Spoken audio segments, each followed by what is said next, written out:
हाँ जी, स्वागत है आपका वापस से चाय और कोड पे। और अगला वीडियो बनाने ही जा रहा था मैं। सोचा एक और इंटरेस्टिंग टॉपिक जावास्क्रिप्ट का ही है, चिंता मत कीजिए, सीख के ही जाएंगे कुछ ना कुछ। बट एक और किस्सा याद आ गया तो सोचा वो भी कहानी आपके साथ शेयर कर ही दूँ। तो ये तब की बात है जब आज से करीब 3 4 5 साल का, हाँ 5 साल पहले करीब, मैं सिर्फ यूट्यूब कर रहा था उस टाइम पे। तो ऑब्वियसली बात है, यूट्यूब से तो घर चलता नहीं है, तो मैं पार्ट टाइम पे कुछ लोगों के लिए इंटरव्यूज़ भी ले रहा था जिनको हायर प्रोफेशनल्स हायर करने हैं SD 1 2 3 लेवल पे, और जावास्क्रिप्ट डोमिनेंस चाहिए। नए नए स्टार्टअप थे, तो फिनटेक एक इंडिया का बहुत ही बड़ा फिनटेक है, उसके लिए मैं इंटरव्यूज़ ले रहा था। तो बड़ा ही अच्छा इंटरव्यू गया और उन्होंने मेरे को थर्ड राउंड में उस इंटरव्यू के लिए बुलाया था कि थर्ड राउंड पे आप इंटरव्यू ले लीजिए। एक सवाल इंटरव्यू का और बस दैट्स इट। पहले कैंडिडेट ने उसका बिल्कुल जवाब नहीं दिया और सेकंड कैंडिडेट ने मुझे समझाया बहुत अच्छे से, और मैंने कहा एक सवाल मोर देन इनफ है, ये आइडियल कैंडिडेट है, इसको इतना इन डेप्थ नॉलेज है, इसको ले लीजिए। तो मैंने डायरेक्टली क्वेश्चन नहीं पूछा था, एक्चुअली मैं उस टॉपिक से रिलेटेड है, बट मैंने सिर्फ इतना पूछा था कि जावास्क्रिप्ट के अंदर मैथ डॉट पाई की वैल्यू होती है 3.14 जो भी है आगे, मुझे उसको करनी है 4 या फिर करनी है 3। हो सकती है तो कैसे हो सकती है, और नहीं हो सकती तो क्यों नहीं हो सकती। अब क्या है कि ज़्यादातर इंटरव्यूज़ इस तरह के होते हैं, तो वहाँ पे इसी तरह के सवाल आते हैं, स्पेशली SD 2 3 लेवल पे। तो ज़्यादातर लोग कहेंगे नहीं हो सकती, नहीं हो सकती तो क्यों नहीं हो सकती, बोले वो कांस्टेंट है, कांस्टेंट ही रहती है। हाँ, लेकिन एक्चुअली में आपको पता ही नहीं है कि बिहाइंड द सीन क्या चल रहा है जावास्क्रिप्ट का, तो आप कभी भी आंसर दे ही नहीं पाओगे। तो चलिए, अब क्योंकि मैं सवाल नहीं पूछता हूँ तो इसका मैं आपको आंसर दे देता हूँ। अभी बहुत सारे मेरे दोस्त इंटरव्यूज़ वगैरह में यही सेम एग्जैक्ट क्वेश्चन पूछ रहे हैं अभी भी, बट ठीक है, अच्छी बात है, कर रहे हैं तो चलिए, अब नहीं पूछता हूँ, अब इंटरव्यूज़ भी नहीं लेता हूँ, क्योंकि ना तो टाइम है, जॉब भी है साथ में, यूनिकॉर्न यूनिकॉर्न में जॉब कर रहे हैं अब तो, और साथ में आपके यूट्यूब वीडियोस भी। तो ये जो एक्चुअली में इस टॉपिक का नाम तो कुछ नहीं है, मैथ बोल देते हैं इसको, mathpy.js, क्योंकि बड़ा ही इंटरेस्टिंग सा ये एक सवाल है। एक्चुअली में क्या है, ये ऑब्जेक्ट रिलेटेड चीज़ है, तो ऑब्जेक्ट बड़ा इंटरेस्टिंग है। तो हमें पता है कि ऑब्जेक्ट का डायरेक्ट एक्सेस मेरे पास है, ठीक है जी। और ऑब्जेक्ट के अंदर बहुत सारी प्रॉपर्टीज़ हैं। जस्ट हमने देखा था, कुछ प्रॉपर्टीज़ मैं आपको दिखा देता हूँ एक्चुअली में, तब आपको थोड़ा सा और पता लगेगा। यहीं पे ले लेते हैं, ठीक है। तो इसको क्लीन कर लेते हैं और कुछ ऑब्जेक्ट डिफाइन कर लेते हैं। तो इसको बोल देते हैं माय न्यू ऑब्जेक्ट, ठीक है जी। और एम्प्टी ऑब्जेक्ट ले लेते हैं, ये की वैल्यू भी डाल देते हैं। यूज़र नेम डालो नहीं डालो कोई फ़र्क तो पड़ने वाला है नहीं, बट ठीक है, just for fun user name यहाँ पे ऐड कर दिया। और ये जो माय न्यू ऑब्जेक्ट है, अब मुझे पता है कि अपने आप में ऑब्जेक्ट है, और इसके अंदर क्या है कि कुछ प्रोटोटाइप्स की कुछ प्रॉपर्टीज़ तो है। सबको यहीं आके प्रॉपर्टीज़ इनहेरिट करते हैं, बट इसकी खुद की भी ऑब्जेक्ट की प्रॉपर्टीज़ भी है। जैसे कि कंस्ट्रक्टर्स का खुद का है, ऑब्वियसली बात है, न्यू कीवर्ड क्लास सब यहीं से चल रहा है। हैज़ ऑन प्रॉपर्टीज़ भी है, इस प्रोटोटाइप ऑफ भी है, लोकल स्ट्रिंग भी है, टू स्ट्रिंग भी है, डिफाइन गेटर सेटर्स, इनके बारे में आगे बात करने वाले थे हम, और गेटर सेटर्स। बट कुछ प्रॉपर्टीज़ आप देख सकते हैं आपको यहाँ पे अवेलेबल तो है, लेकिन आपको दिखाई नहीं जा रही है। वो जब आप ऑब्जेक्ट के बारे में, अगर आपने किसी कारण से या किसी एक्चुअल प्रैक्टिकल में जब आपने कुछ काम किया है, कोड किया है किसी कॉम्प्लेक्स प्रोजेक्ट पे, तब आप उस ऑब्जेक्ट के बारे में MDN के ऊपर जाके और डिटेल में पढ़ोगे। सिर्फ यहाँ से देखा है तो ऑब्वियसली बात है, ज़्यादातर ट्यूटोरियल में देखा होगा या एक बार खुद खोल लिया होगा गलती से, तो वहाँ पे आपने नहीं देखा होगा। बट इसके ऊपर ऑब्जेक्ट के बारे में जो ज़्यादा पढ़ते हैं ना, उनको उन सबका नॉलेज होता है। तो अब चलते हैं कोड बेस के ऊपर हमारे। तो यहाँ पे आपको दिखेगा कि आपको एक प्रॉपर्टी मिलती है जिसका नाम है गेट ओन प्रॉपर्टी डिस्क्रिप्टर, ठीक है जी, डिस्क्रिप्टर्स नहीं, डिस्क्रिप्टर।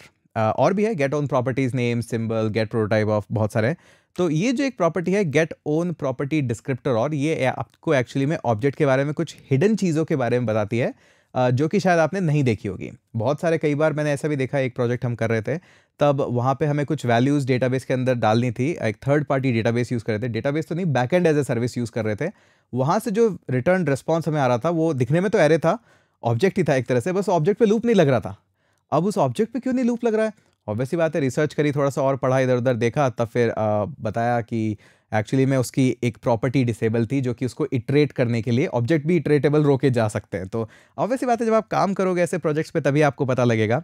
तो अभी क्या है कि आप सपोज करिए आपको किसी ऑब्जेक्ट की प्रॉपर्टी के बारे में स्पेशली जानना है, तो आप यहाँ पे उसकी प्रॉपर्टी का नाम लिख सकते हैं। मुझे पता है मैं मैथ के बारे में जान रहा हूँ, एक्चुअली पहले मैं आपको मैथ की ही बात यहाँ पे कंसोल लॉक करके दिखाता हूँ। एक्चुअली मैं बात किसकी कर रहा हूँ, हो सकता है कईयों को आपको पता नहीं हो। तो मैथ यहाँ पे आपके पास .e वगैरह सब अवेलेबल है, तो मैं बात कर रहा हूँ इस मैथ.py की। ये एक यूनिवर्सल कांस्टेंट जिसको बोलते हैं सभी लोग, कि इसकी वैल्यू तो कभी चेंज ही नहीं हो सकती, ये तो कांस्टेंट होता है। अरे क्यों नहीं चेंज हो सकती, ये भी तो पता लगाइए यही तो इंटरेस्टिंग कहानी है।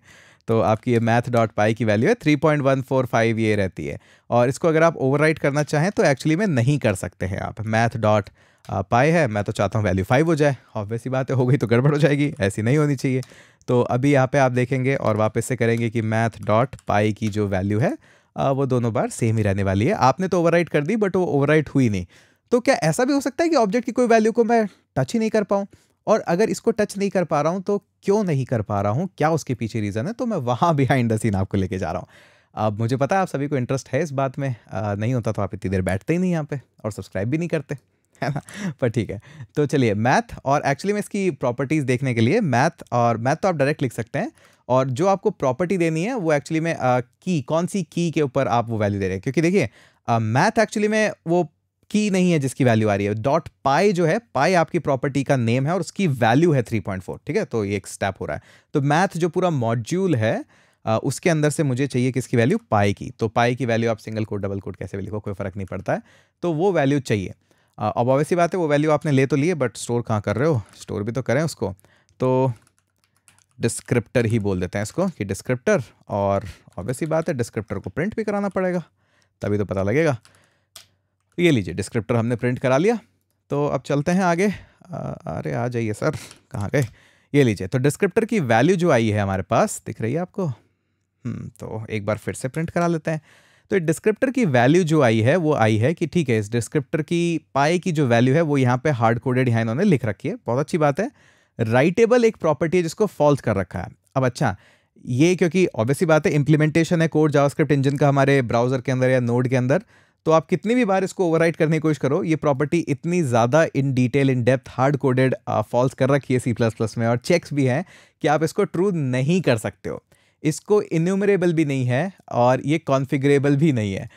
तो इस तरह से क्या हम हमारे भी कुछ ऑब्जेक्ट्स को प्रॉपर्टीज़ दे सकते हैं कि कोई हमारा फ्रेमवर्क यूज़ करे, हमारी लाइब्रेरी यूज़ करे, तो कुछ हार्ड कोडेड वैल्यू है हम उनको दे दें, उसको कभी चेंज ही नहीं कर पाए? तो हाँ जी, ऐसा पॉसिबल है। आप उनकी प्रॉपर्टीज़ फ्लैग्स वगैरह ले सकते हो और उन प्रॉपर्टीज़ फ्लैग्स वगैरह को चेंज भी कर सकते हो। तो हाँ, अगर कोई इतना इन डेप्थ जाके आंसर दे रहा है तो ऑब्वियसली बात है उसका इंटरव्यू कहाँ रुकने वाला है? SD 2-3 जो भी है लेके आओ सामने, सब कुछ क्लियर होगा उसका।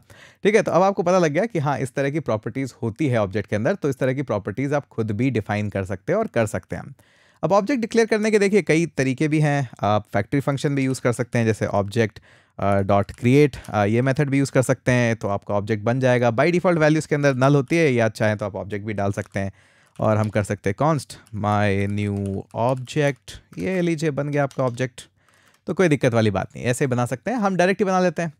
तो सपोज़ करिए वही हमारा चाय बना ले, या फिर चाय बना लेते हैं, चलिए चाय बना लेते हैं, अच्छी बात है। ये लीजिए चाय बना ली। अब चाय के अंदर क्या क्या लगेगा? पहले तो चाय का नाम होना चाहिए, क्योंकि बिना नाम के तो क्या है कि चाय आजकल तो जिंजर चाय मुझे काफ़ी पसंद है, तो जिंजर चाय हमने रख दिया। अदरक वाली मस्त चाय बना लिया। और प्राइस तो रखना पड़ेगा ना, वरना प्राइस के बिना कैसे काम चलेगा। अब चैनल पे है तो थोड़ी महंगी चाय होनी चाहिए, 250, और इज़ अवेलेबल, चाय तो अवेलेबल होनी चाहिए। तो ये लीजिए ट्रू लिख दिया हमने, एक कॉमा रह गया हमारा, ये लीजिए।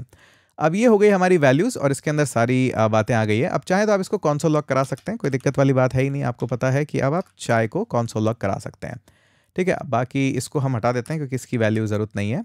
और ऑब्वियसली बात है, आपको पता है कुछ भी जो आएगा वो कुछ मैजिकल नहीं है। आपको पता है ये ऑब्जेक्ट आपके पास सारा आ गया है, लेकिन क्या इसकी भी डिस्क्रिप्टर प्रॉपर्टीज़ हैं? और अगर है तो उन प्रॉपर्टीज़ को कैसे मैं सेट कर सकता हूँ? या फिर फर्स्ट मुझे बताओ कि वो प्रॉपर्टीज़ एक्चुअली में अवेलेबल है भी कि नहीं है। तो एक्चुअली में वो अवेलेबल है। आप चाहें तो इसी को यूज़ कर सकते हैं, object dot gate property descriptor. तो यहीं पे कंसोल लॉग डायरेक्ट ही करा लेते हैं। तो डायरेक्ट ऑब्जेक्ट के साथ गेट प्रॉपर्टी डिस्क्रिप्टर, और यहाँ पे हम उसको बोल देते हैं कि सीधे मुझे क्या करो कि आप प्रॉपर्टी का डिस्क्रिप्शन बता दो। अच्छा, अब एक इंटरेस्टिंग चीज़, इसको मैं यहाँ पे डायरेक्ट लिख देता हूँ चाय। अब क्या होगा ये देखना भी ज़रूरी है। तो अगर मैं इसको रन कराता हूँ तो एक्चुअली में अनडिफाइंड है। क्यों अनडिफाइंड है? क्योंकि देखिए आपने क्या कहा है कि प्रॉपर्टी का डिस्क्रिप्टर दो। ये तो ऑब्जेक्ट है, ये प्रॉपर्टी तो है नहीं। प्रॉपर्टी क्या है? ये नेम, प्राइस, अवेलेबल। इसलिए मैंने आपको कहा था यहाँ पे कि मैथ पाई के अंदर इस पाई की प्रॉपर्टीज़ को मानिए, और प्रॉपर्टी डिस्क्रिप्टर में आपको बोलना पड़ेगा किसकी प्रॉपर्टी आप मांग रहे हो। तो ये हमने चाय के अंदर से किस प्रॉपर्टी को आप बोल रहे हो। तो सपोज करिए मैं नेम चाह रहा हूँ यहाँ पे, तो अब उसकी प्रॉपर्टी का डिस्क्रिप्शन आपको मिल जाएगा। यहाँ पे थोड़ा सा गला खराब हो रहा है, तो देखिए अब हमें मिल गया वैल्यू जिंजर चाय, राइटेबल भी है, इन्यूमरेबल भी है और कॉन्फ़िगरेबल भी है।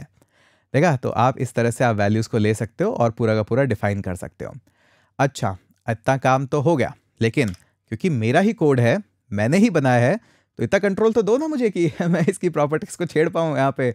हाँ जी, तो वो कंट्रोल आपको जावास्क्रिप्ट देती है, लेकिन हर जगह नहीं देगी, लिमिटेड जगह, ताकि आप कुछ बवाल ना मचा दें। तो ऑब्जेक्ट के अंदर क्या कर सकते हैं, आप अपनी प्रॉपर्टीज़ को डिफाइन भी कर सकते हैं। हाँ जी, अब डिफाइन करनी है तो उसके लिए आपके 3 पैरामीटर्स ही लगने वाले हैं। पहला तो कि भाई आपने बनाई चाय, तो चाय प्रॉपर्टी, जो भी आपने नाम रखा है आपके ऑब्जेक्ट का, कौन सी प्रॉपर्टी को डिसरप्ट करना चाहते हैं। तो मैं चाहता हूँ नेम को डिसरप्ट करना, आप चाहे तो प्राइस को करिए, जिसको भी करना है करिए। और हम यहाँ पे बना लेते हैं एक ऑब्जेक्ट। अब ऑब्जेक्ट के अंदर आपको जो जो प्रॉपर्टीज़ यहाँ पे आपको दिखी थी, हाँ जी, यही राइटेबल, इन्यूमरेबल, कॉन्फ़िगरेबल, जो भी आपको चेंज करना है आप करिए, बेझिझक करिए। मैं ज़्यादा नहीं करता, 1-2 प्रॉपर्टीज़ आपको चेंज करके दिखा देता हूँ। तो पहले हम करते हैं राइटेबल, सजेशन तो दो। राइटेबल स्ट्रीम मत लिखिएगा, वो अलग है, नोड जेएस का अलग वो मामला है, कभी नोड जेएस पढ़ाएंगे तब उसमें डिस्कस करेंगे। और इसको बोल देते हैं कि इन्यूमरेबल को फॉल्स कर देते हैं। इन्यूमरेबल, सही तो लिखा है ना? नहीं, गलत लिखा है, पक्का गलत लिखा है। ठीक है जी, इसको हम यहाँ से कॉपी कर लेते हैं, क्योंकि ये पक्का मैंने गलत लिखा है। हाँ जी, गलत लिखा है, इन्यूमरेबल, इसको भी फॉल्स कर देते हैं। बाकी ठीक है, चलते रहने दो। राइटेबल फॉल्स कर दिया, इन्यूमरेबल फॉल्स कर दिया, ठीक है, चलिए इतना आपने कर दिया। अब ऑब्वियसली बात है, ये करने के बाद भी आप देखना चाहोगे कि अब डिस्क्रिप्टर में क्या क्या कहानी चल रही है। सेव करते हैं, वापस से रन करते हैं, इसमें क्या बात है। अच्छा, डिफाइन प्रॉपर्टीज़ में गड़बड़ आ गई है, क्योंकि प्रॉपर्टीज़ नहीं है वो, प्रॉपर्टी है। जैसे यहाँ पे डिस्क्रिप्टर है, वैसे प्रॉपर्टी ही है, क्योंकि मल्टीपल प्रॉपर्टीज़ को एक साथ मैं डिफाइन नहीं कर रहा हूँ यहाँ पे, डिफाइन सिर्फ एक ही को कर रहा हूँ। ठीक है, इतना तो चलता है, इतना तो एक्सक्यूज़ है, अवेलेबल है। ठीक है, तो यहाँ पे अब देखिए हमने चेंजेस क्या क्या लेके आए कि राइटेबल ट्रू था, अब हमने राइटेबल फॉल्स कर दिया। तो आगे कहीं पे भी इसका जब भी कोई यूज़ करेगा तो उसको एक्चुअली में ये चेंज करना अलाउ नहीं होगा। दिखेगा वैसे तो कुछ एरर भी नहीं देता है, तो वहाँ पे चेंज हो जाता है, तो ये काम आपका हो जाता है। अच्छा, इसके अलावा देखिए मैंने यहाँ पे इन्यूमरेबल भी फॉल्स कर रखा है।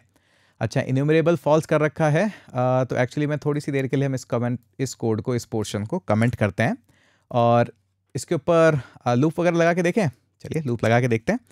तो हमने कहा कि लेट फॉर लूप ही लगा देते हैं। चलिए, ये फॉर लूप, बेसिक अपना क्लासिक फॉर लूप लेके आते हैं। तो लेट फॉर ऑफ लूप लेते हैं, वो थोड़ा सा इजी पड़ेगा। ठीक है, तो फॉर ऑफ लूप ऑब्जेक्ट के लिए ज़्यादा इजी रहता है। तो इसके अंदर हम यहाँ पे इटरेटर्स के अंदर प्रॉपर्टीज़ ले लेते हैं। तो उसको बोल देते हैं कि एक तो हमें की दे दो और एक वैल्यू दे दो। इसको लेट ले लें ताकि चेंज होता रहे। ऑफ कौन से ऑब्जेक्ट से करना है? अच्छा, यहाँ पे एक्चुअली मैं इसको करने के लिए, अगर आपको याद हो तो, या हमने डिस्कस करा नहीं करा, ये जो चाय है इस पर इटरेट करने के लिए हम डायरेक्ट इस ऑब्जेक्ट को चाय, अच्छा चाय अगर डायरेक्टली दे दिया तो क्या ये काम करेगा? हाँ जी, काम करेगा, नहीं करेगा, कैसे करेगा, तो उसमें भी लिखना पड़ेगा। एक बार कौन सा लॉक करके देखते हैं कि एक्चुअली में थोड़े एरर भी तो आने चाहिए ना। तो यहाँ पे की भी ले लेते हैं, बैकटिक्स लेते हैं एक्चुअली में, और कोलन लगा के फिर से एक बैकटिक लेते हैं, और यहाँ पे लिखते हैं अपनी वैल्यू, और यहाँ पे लिखते हैं अपने कीज़ को, और देखते हैं क्या मामला आता है हमारे पास, क्योंकि थोड़ा कुछ करके देखेंगे, इन्वेस्टिगेटिव स्टडी, तभी तो आएगा। तो इसने बोला कि ये वैल्यू ऑफ चाय जो है ना, ये तो इटरेटेबल नहीं है। ठीक है जी, ये इटरेटेबल क्यों नहीं है? क्योंकि ऑब्जेक्ट है, ऑब्जेक्ट है। अब ऑब्जेक्ट बाय डिफ़ॉल्ट इटरेटेबल होता है नहीं होता, ये अलग अलग सिचुएशन पे डिपेंड करता है। लेकिन इसको अगर आपको इस तरह से ऑब्जेक्ट को अगर इटरेट करना है, तो आप क्या कर सकते हैं, इस ऑब्जेक्ट के अंदर आपके पास एक होता है एंट्रीज़। तो जितनी भी एंट्रीज़ है ना, उसको आप लेके और इटरेट कर सकते हैं। तो इतना कोई ज़्यादा कॉम्प्लेक्स काम नहीं है हमारे पास अभी। तो और अच्छा, यहाँ पे एक चेक भी लगाना पड़ता है, कि अभी बताता हूँ क्यों लगाना पड़ता है, क्योंकि अभी हम कोड को यहाँ पे बोलते हैं ना, कोड फट जाएगा, तो हाँ वो भी करेंगे। तो देखिए अभी हमारे पास वो सब चल गया है, और हमारे पास आ गया है नेम, प्राइस और ये सब, और ये जिंजर चाय और ये सब इटरेटेबल है, अभी इन्यूमरेबल है। इन्यूमरेबल मतलब इन्यूमरेशन लगा सकते हो आप, रिपीट कर सकते हो, तो हम कर पाए। लेकिन अच्छा, कोड फटेगा कब यहाँ पे आपका, किस केस में? क्योंकि ये ऑब्जेक्ट है। तो ऑब्जेक्ट के अंदर क्या कर सकते हो आप, ये भी तो कर सकते हो, ऑर्डर चाय, और ये लीजिए। अब पक्की बात है, अब कोड के अंदर हो गई है प्रॉब्लम। यहाँ पे लगा दीजिए एक कॉमा, ये कॉमन सिनेरियो है, आप भी देखेंगे। और सपोज करिए कंसोल लॉग ही करा है, और वैसे मन तो कर रहा है कि लिख दूँ कोड फट गया, बट लिख देते हैं चाय नहीं बनी। ठीक है जी, चलिए अब क्या होगा, रन करते हैं वापस से। प्रॉब्लम आएगी, ऑब्वियस सी बात है। तो ये देखिए इस तरह से, वैसे ऐसे बात नहीं कि कोड फट गया पूरा चल ही नहीं रहा है, बट ये नहीं चाहिए होता है क्योंकि आपको की वैल्यूज़ ही चाहिए होती है। तो उस केस में क्या कर सकते हो, बहुत ही आसान है, इफ एल्स तो पढ़ के आए हो, तो इफ एल्स में एक कंडीशन चेक कर लो कि जो टाइप ऑफ है हमारी वैल्यू है, जो ऑब्वियस सी बात है वैल्यू है क्योंकि जो कीज़ है वो तो सिर्फ नाम है, कुछ भी हो सकता है। तो टाइप ऑफ वैल्यू अगर नहीं है इक्वल टू किसी फंक्शन के, अच्छा फंक्शन आप डायरेक्टली लिख सकते हो वैसे, हाँ जी फंक्शन, ये लीजिए फंक्शन सही लिखा है क्या, हाँ जी। और इस कोड को मूव कर दो, अगर है तो ही इनमरेट करेंगे, और अगर कोई फंक्शन निकल गया तो हमारा कोड नहीं फटेगा, यानी कि चाय नहीं बनेगी वो। ठीक है जी, तो अभी आपके पास ये वैल्यू सिचुएशन हैंडल हो गई। ये रियल वर्ल्ड में हैंडल करोगे इस तरह से, इसलिए बता रहा हूँ आगे एडवांस में। ठीक है जी, अच्छा ये तो आ गया, लेकिन क्या होगा कि अगर आप यहाँ पे इसको बोल दोगे कि मैं इनमरेशन नहीं चाहता हूँ यहाँ पे, तो उस केस में एक्चुअली में अब आप उस पर लूप नहीं लगा पाओगे। सपोज करिए ये वाली राइटेबल वाली प्रॉपर्टी तो मैं हटा ही देता हूँ कि ये सब में काम ही नहीं कर रहा, इनमरेशन में मैं फॉल्स कर रहा हूँ, अभी तक तो हो रहा था, अब आपने प्रॉपर्टी डिफाइन कर दी कि इनमरेशन यहाँ पे फॉल्स हो गया है। तो अब मैं जब इसको रन करूँगा तो ऑब्वियस ही बात है, देखिए वैल्यू जिंजर ये सब आया, प्राइस आपके पास आ गई है एक्चुअली में, और इज़ अवेलेबल। अच्छा एक्चुअली में सारी ही वैल्यूज़ मुझे हटानी पड़ेगी वहाँ पे कि अच्छा इसको इनमरेशन से रोकना पड़ेगा पहले, इनमरेशन फॉल्स, ठीक है, इनमरेबल फॉल्स, राइटेबल भी एक्चुअली में फॉल्स करना पड़ेगा मुझे, 2-3 वैल्यूज़ को डिस्क्रिप्शन को मुझे यहाँ से हटाना पड़ेगा। चलिए इटरेटेबल भी एक प्रॉपर्टीज़ होती है, देखते हैं, चलिए काफ़ी दिन हो गए। तो object iteration property object iteration property disabled, तो हमने भी ऐसे सर्च करके एक्चुअली में हम आए थे इटरेट थ्रू ऑब्जेक्ट प्रॉपर्टीज़, तो हम भी ऐसे स्टैक ओवरफ्लो वगैरह पे, तो मैं आपको पढ़ना भी सिखा रहा हूँ कि कैसे करते हैं। तो एक्चुअली में इटरेटेबल वहाँ पे है, यहाँ पे एक प्रॉपर्टी, तो ये देखिए ऑब्जेक्ट है, यहाँ पे इटरेटेबल है, तो यहाँ पे हैज़ ऑन प्रॉपर्टीज़, ठीक है, देखना पड़ेगा एक्चुअली में कहाँ पे है, तो आप इटरेशन रोक सकते हो, बेसिकली बात ये है। तो ठीक है, चलिए एक सेकेंड, मैं थोड़ा सा आपको रिसर्च करके बताता हूँ एक्चुअली में कि कहाँ पे हमने उसको पढ़ा था। हाँ जी, चलिए वापस से आ गए। एक्चुअली में काम हो रहा था, बट शायद मैंने ही नज़रअंदाज कर दिया कि हमारा एक्चुअली में ये काम हमारा हो रहा है इनमरेबल से, ये सब नहीं है यहाँ पे। तो राइट और इनमरेबल, राइट की भी ज़रूरत नहीं है, सिर्फ जैसे मैंने इनमरेबल फॉल्स किया वहाँ से, तो उस पर इनमरेट होना या फिर इटरेट होना वहाँ पे बंद हो गया है। कैसे हुआ है, चलिए अभी आपको कोड में दिखाते हैं। तो वही सेम कोड है, लेकिन देखिए यहाँ पे जो वैल्यूज़ हमारे पास प्रिंट हो रही है वो प्राइस और अवेलेबल हो रही है, लेकिन जो वैल्यू नेम है वो नहीं आ रही है। और जैसे ही मैं इसको यहाँ पे ट्रू कर देता हूँ, तो अब इस प्रॉपर्टी के ऊपर हमारा इटरेशन होगा, अब आप लूप के अंदर इसको आप अवेलेबल कर पाते हो। तो देखें यहाँ पे, तो हाँ ये बात अलग है कि अब हमें ऑब्जेक्ट डॉट डिफाइन प्रॉपर्टी है, ये चाय पे भी लगानी पड़ेगी, फिर उसके बाद एक्चुअली में चाय पे नहीं, नेम पे लगानी पड़ेगी, फिर प्राइस पे भी, फिर अवेलेबल पे भी, या फिर डिफाइन प्रॉपर्टीज़ करके हम एक साथ सब में भी कर सकते हैं। बट मुद्दे की बात यह है कि हाँ ऐसा कॉन्फ़िगरेशन हो सकता है कि जहाँ पे आपकी प्रॉपर्टीज़ जितनी है उसके कुछ जो पैरामीटर्स नहीं, उसके कुछ ऑब्जेक्ट्स जो हैं एक्चुअली में ऑब्जेक्ट की जो प्रॉपर्टीज़ हैं वो कुछ आपके लूप के पार्ट ही ना बने। तो हाँ ऐसे सिचुएशन आती है, कई बार कुछ बैकएंड एज ए सर्विस या कुछ ऐसा मिल जाता है, तो ध्यान से देखिएगा कि उनकी प्रॉपर्टीज़ क्या है, गेट ऑन प्रॉपर्टीज़ करके, कि वो राइटेबल है नहीं है, रीडेबल है नहीं है, क्योंकि अभी हमने देखा maths.py के अंदर वो नहीं है, तो हो सकता है कुछ फ्रेमवर्क से कुछ डेटा आ रहा हो, इस तरह से आपके पास वैल्यूज़ हो नहीं हो। तो ये जो कॉन्सेप्ट है, कॉन्सेप्ट का नाम एक्चुअली वीडियो का नाम मैंने अभी तक नहीं सोचा है कि क्या है, बट आपको काफ़ी आइडिया लग गया होगा कि किस तरह से प्रॉपर्टी डिस्क्रिप्टर्स होते हैं और ऑब्जेक्ट की एडवांस डिटेल्स, तो हाँ यही कुछ नाम रख देंगे, एडवांस ऑब्जेक्ट्स इन जावास्क्रिप्ट। तो आई थिंक अब आपको आइडिया लग गया है किस तरह से है। और इतना ही नहीं है कि सिर्फ आपने जाके ब्राउज़र में खोल के ऑब्जेक्ट्स को देख लिया है तो आपको समझ में आ गया कि किस तरह से हम वैल्यूज़ को करते हैं। सिर्फ ब्राउज़र में ऑब्जेक्ट को बस ड्रॉप डाउन से खोल के देखना है कि उसकी प्रॉपर्टीज़ है नहीं है, वो ऑब्वियस ही बात है, हर किसी को पता है, इसीलिए वो जूनियर लेवल इंटरव्यूज़ वगैरह होते हैं। बट जिन्होंने ऐसी सिचुएशन में एक्चुअली में फंसे हैं उनको पता है कि वहाँ पे क्या एडवांस चीज़ें हो रही है। और देखिए जब तक एडवांस चीज़ों में नहीं फंसोगे आपको एडवांस नॉलेज भी नहीं आएगी, और एडवांस चीज़ों में फंसने का एक ही तरीका है, कुछ बनाइए, बिल्ड करिए। जब तक आप सिर्फ ये छोटे छोटे एग्जाम्पल्स या छोटे छोटे प्रोजेक्ट्स ही देखेंगे तब तक ये प्रॉब्लम होगा। जैसे आप खुद के मन से कुछ एक अच्छा बिल्ड करने की कोशिश करेंगे, बड़ा प्रोडक्ट बनाएंगे, तो ऑब्वियस बात है तब चीज़ों में फंसोगे, तो खुद रिसर्च करोगे तो खुद सीखोगे, वरना मैं तो हूँ ही सिखाने के लिए, जिसको आप अभी तक सब्सक्राइब नहीं कर रहे हैं। ताने तो पड़ेंगे, इतना अच्छा चैनल है, अब तक तो आराम से 500 के 600 के क्रॉस हो जाने चाहिए थे, आप स्लोली चला रहे हैं, पर चलिए चला तो रहे हैं, इसी बात के लिए थैंक यू। चलिए मिलते हैं अगले वीडियो के अंदर।